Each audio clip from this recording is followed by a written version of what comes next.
नमस्कार आप सभी को, स्वागत है आपका हमारे इस प्लेटफ़ॉर्म पर। UP triple SC Uttar Pradesh अधीनस्थ सेवा चयन आयोग ने एक कैलेंडर जारी किया है। जितनी भी आपकी आगे आने वाले समय में परीक्षाएँ होने वाली हैं, चाहे वो टंकण की परीक्षा हो या फिर एमसीक्यूज़ परीक्षा हो, तो इनकी एग्ज़ाम डेट जारी कर दी गई है, ठीक है? इसके बारे में डिस्कस करेंगे और साथ ही साथ आपकी एक परीक्षा लगी हुई है मुश्किल से 10 से 15 दिनों बाद फॉरेस्ट गार्ड की। इसमें आपको लास्ट समय में कौन-कौन से टॉपिक्स को कवर करना होगा, कहाँ से आपको पढ़ना होगा, इन सब के बारे में डिस्कस करेंगे। अच्छा जूनियर असिस्टेंट में तो आपके पास अभी काफ़ी समय है, नवंबर आपको दिया गया है, दिसंबर आपके पास है और जनवरी आपके पास है। और असिस्टेंट की जो परीक्षा है वो फरवरी में है, ठीक? इसके बारे में भी डिस्कस करेंगे। अच्छा, कंप्लीट जियोग्राफी बैच ये शुरू हो रहा है कल से। अगर आप इस बैच से जुड़ते हैं तो आपको हमारे एप्लीकेशन में जाना होगा। यहाँ पर कंप्लीट जियोग्राफी बैच आपको मिल जाएगा और इसका जो कूपन कोड है KD03 इससे आप एनरोल कर सकते हैं, ठीक?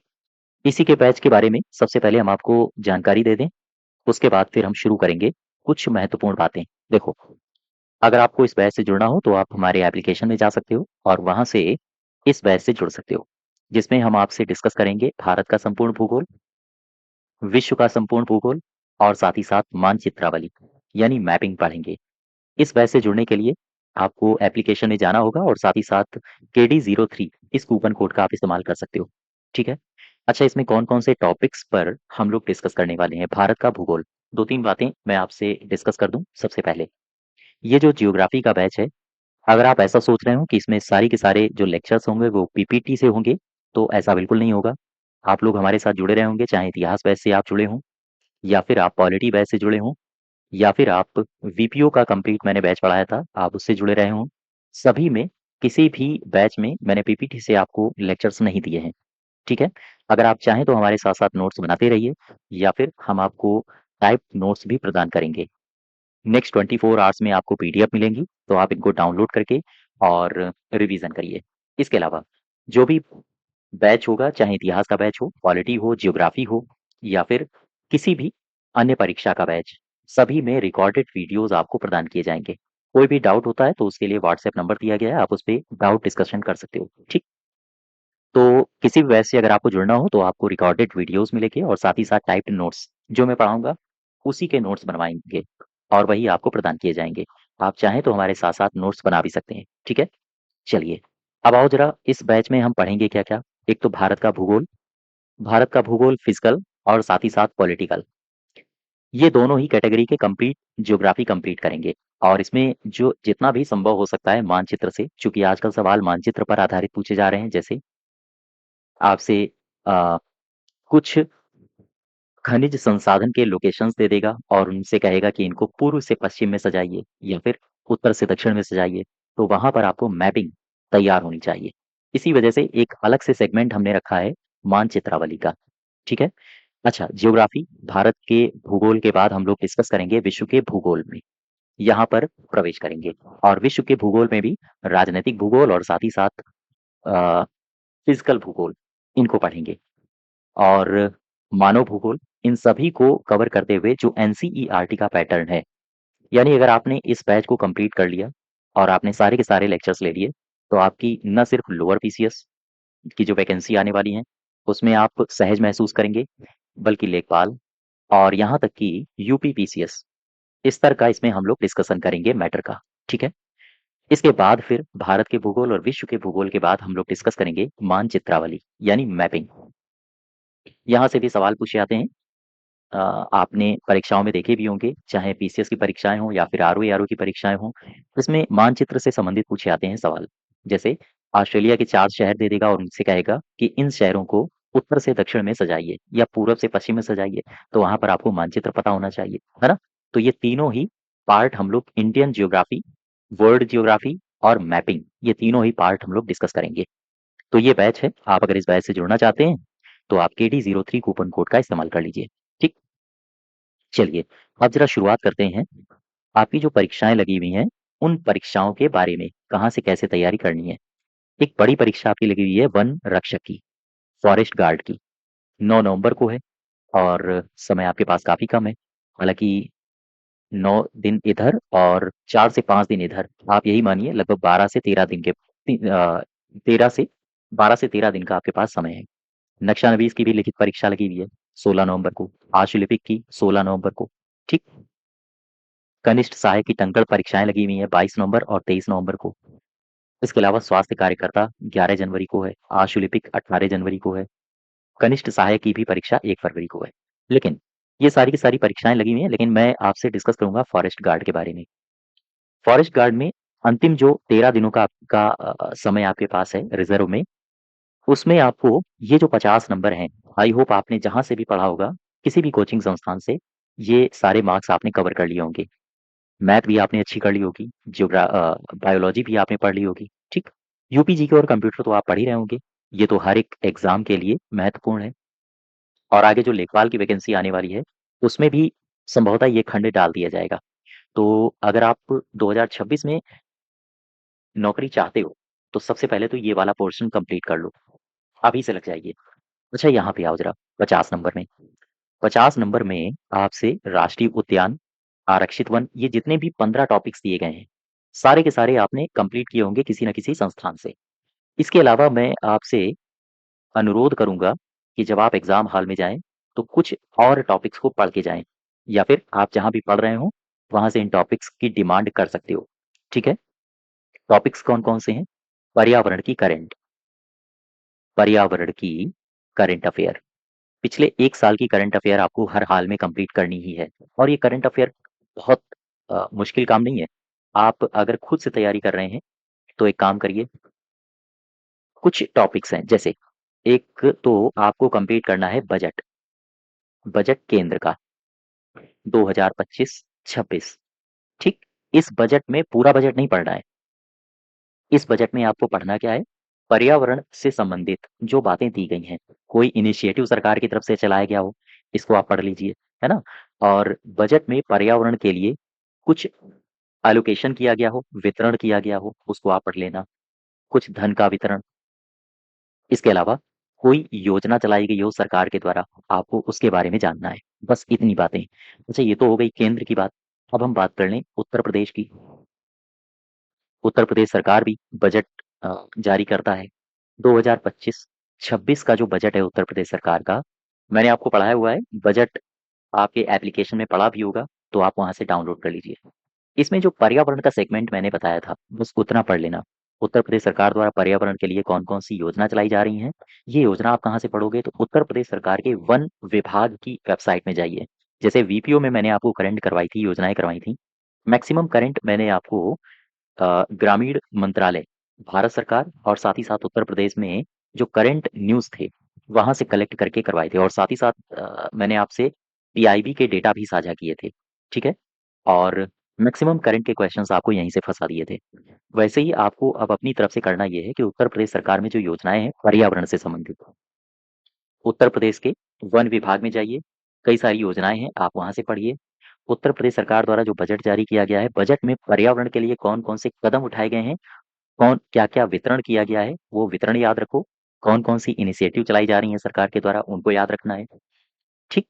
इसके अलावा कुछ महत्वपूर्ण पॉइंट्स जो पर्यावरण के लिए सरकार लगातार उठा रही है, उनको आपको याद रखना है। कुल मिला के पर्यावरण की करंट, चाहे वो उत्तर प्रदेश के परिप्रेक्ष्य में हो या फिर केंद्र के परिप्रेक्ष्य में हो, आपको तैयार करनी है, ठीक है। केंद्र की पर्यावरण के लिए योजनाएँ और पहलें कंप्लीट कर लेना।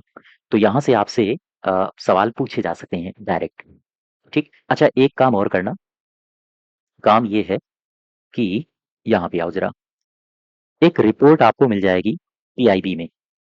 आप जब पीआईबी में जाएँगे, तो यहाँ पर वार्षिकांक रिव्यू मिल जाएगा। वार्षिकांक रिव्यू, ये पर्यावरण से संबंधित है, ठीक।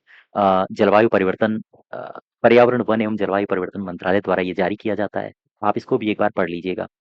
इसमें बहुत सारी योजनाएँ दी गई होंगी, तो उन सभी योजनाओं को एक बार पढ़ लीजिए, चूँकि यहाँ से डायरेक्ट सवाल पूछे जाते हैं, ठीक है? और कुल मिला के आपका जो ये फॉरेस्ट गार्ड वाला गार्ड वाली परीक्षा है, इसमें वन से संबंधित, यानी फॉरेस्ट्री से संबंधित बहुत सारे पहलू पूछे जाएँगे, बहुत सारे बिंदु पूछे जाएँगे। तो संभावना है कि यहाँ से पूछ ली जाए, ठीक है? चलिए, ये तो करंट अफ़ेयर की बात हो गई, और ये सारे टॉपिक्स हैं, इनके बारे में तो आपने पढ़ ही रखा होगा। लेकिन ये चीज़ें एक्स्ट्रा करके जानी हैं। ठीक है? अगर आपको साधारण कैंडिडेट से 1-2 नंबर या फिर 5-6 नंबर एक्स्ट्रा लाने हैं, चूँकि अगर आप एक्स्ट्रा मार्जिन नहीं कवर कर पा रहे हैं, तो फिर कहीं न कहीं एक संशय बना रहता है सिलेक्शन में। संशय कैसा? संशय यही कि जैसे वीपीओ में 60 नंबर कट ऑफ गई है और आपके 62 हैं, तो आपको संशय बना रहेगा कि पता नहीं सिलेक्ट हों या ना हो। वहीं आपके अगर 10 से 12 नंबर ज़्यादा हैं, तो फिर कोई दिक्कत नहीं है ना? इस हिसाब से कुछ चीज़ें अलग करिए, जो साधारण कैंडिडेट कर रहा है, उससे अलग हट के, तभी मज़ा आएगा। चलिए, जूनियर असिस्टेंट में थोड़ी-सी डिस्कस कर लें। जूनियर असिस्टेंट में हिंदी 30 नंबर की है। ये बिल्कुल सिंपल सवाल है और ये स्कोरिंग भी है। हिंदी आपकी स्कोरिंग है। याद रखिएगा यहाँ क्वेश्चन गलत नहीं होने चाहिए। हालाँकि इसमें आपके पास समय भी है, 90 दिनों का समय है। आप अच्छा कर सकते हो। सामान्य बुद्धि परीक्षण प्रैक्टिस पर निर्भर करता है। जितनी प्रैक्टिस करोगे रीज़निंग की और उतना ही आपको लाभ होगा। आपके 15 में 15 आ सकते हैं। सामान्य जानकारी, ये टफ है।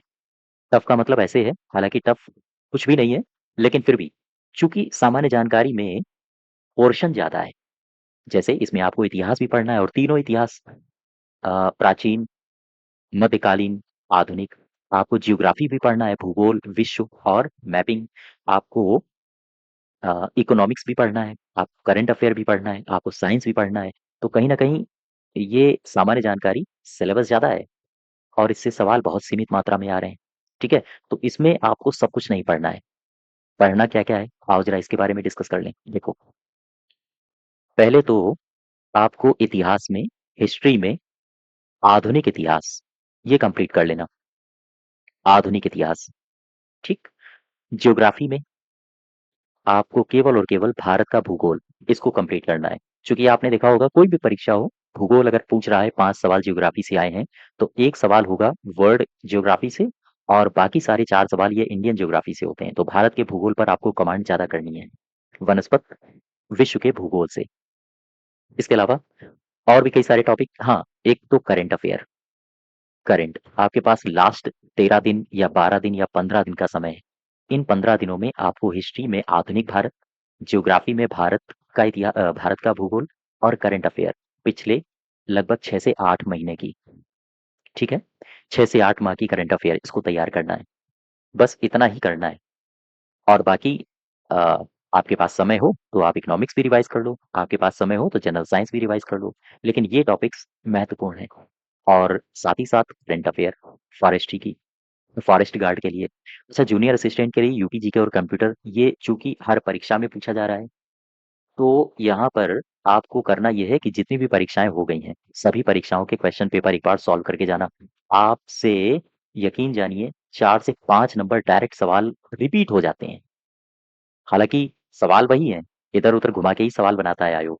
लेकिन जैसे मान लीजिए वायरस पहला कौन-सा था? ये कई परीक्षाओं में रिपीट हो चुका है ना?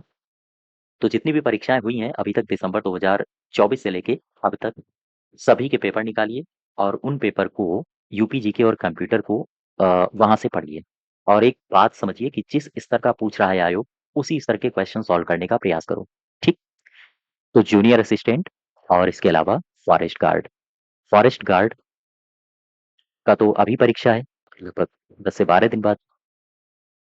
खैर, ये ज्योग्राफी का बैच है, जो मैंने आपको बता दिया और अगर आप किसी भी परीक्षा की तैयारी कर रहे हैं, यूपी ट्रिपल एससी की, तो आप जब एप्लीकेशन में जाएँगे तो यूपी स्पेशल बैच आपको मिल जाएगा।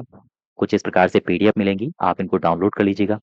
रिकॉर्डेड वीडियोज़ भी मिलेंगे, तो आप वहाँ से अपनी तैयारी बेहतर कर सकते हैं। इसके अलावा कंप्यूटर स्पेशल बैच भी आपको मिल जाएगा। केडी 44 कूपन कोड का इस्तेमाल कर लीजिएगा। कुछ इस प्रकार से पीडीएफ मिल जाएँगी, हर टॉपिक को गंभीरता से कवर किया गया है डिटेल में। कॉम्बो बैच अगर आपको लेना हो, तो केडी 21 कूपन कोड का इस्तेमाल कर सकते हो। इस बैच से जुड़ सकते हो। इसके अलावा हिस्ट्री बैच कंप्लीट हो गया है, आप चाहें तो केडी 02 कूपन कोड का इस्तेमाल करके इस बैच से जुड़ सकते हो। यहाँ पर आपको रिकॉर्डेड वीडियोज़ मिलेंगे और साथ ही साथ पीडीएफ भी मिलेंगी, ठीक है? जिनको आप डाउनलोड करके पढ़ सकते हो। अच्छा, कुछ इस प्रकार से आपको पीडीएफ दी गई हैं। जो आगे आने वाली वैकेंसी हैं, जैसे लोअर, इसके लिए महत्वपूर्ण है ये सारे के सारे बैच और जब ये वैकेंसी आएँगी, चाहे लोअर हो या फिर लेखपाल हो, उस समय आपको केवल और केवल प्रैक्टिस हम करवाएँगे एमसीक्यूज़ की, ठीक है? और चूँकि हिस्ट्री, ज्योग्राफी तो मैं आपको कंप्लीट कराए दे रहा हूँ, तो ये जितनी भी प्रैक्टिस बचेगी एमसीक्यूज़ की अच्छे-अच्छे सवाल, आपके सामने कलेक्शन में डालेंगे, ताकि आपकी तैयारी और बेहतर हो पाए। ठीक? समझ पा रहे हो आप हमारी बात?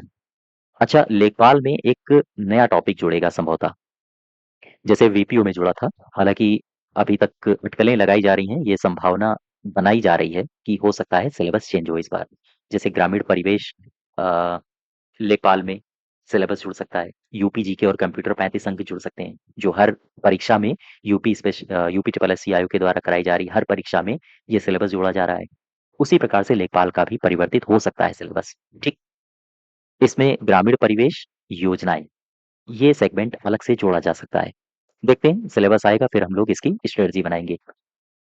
और भारत का संविधान, राज्य व्यवस्था, ये बैच भी कंप्लीट हो चुका है। आप चाहें तो KD01 कूपन कोड का इस्तेमाल करके इस बैच से जुड़ सकते हैं। कुछ इस प्रकार से पीडीएफ मिलेंगी। पीडीएफ को डाउनलोड करके आप लोग पढ़ना शुरू करो, और जैसे ही कोई बड़ी वैकेंसी आती है, उसमें केवल और केवल हमारी आपकी प्रैक्टिस रहेगी। ठीक है? हाँ, तो ज्योग्राफी का ये बैच है, ये शुरू हो रहा है। आप चाहें तो इससे जुड़ सकते हैं। कल से हम इस बैच को शुरू करेंगे। ठीक है? और फॉरेस्ट गार्ड में इन टॉपिक्स पर बेहतर कमांड करके जाना। बजट में पर्यावरण से संबंधित बातें, उत्तर प्रदेश के बजट में पर्यावरण से संबंधित बातें, योजना में जो पर्यावरण संबंधी योजनाएँ हों, उनको आप लोग पढ़ लेना। ठीक है? चलिए, आज यहीं तक रखते हैं। धन्यवाद।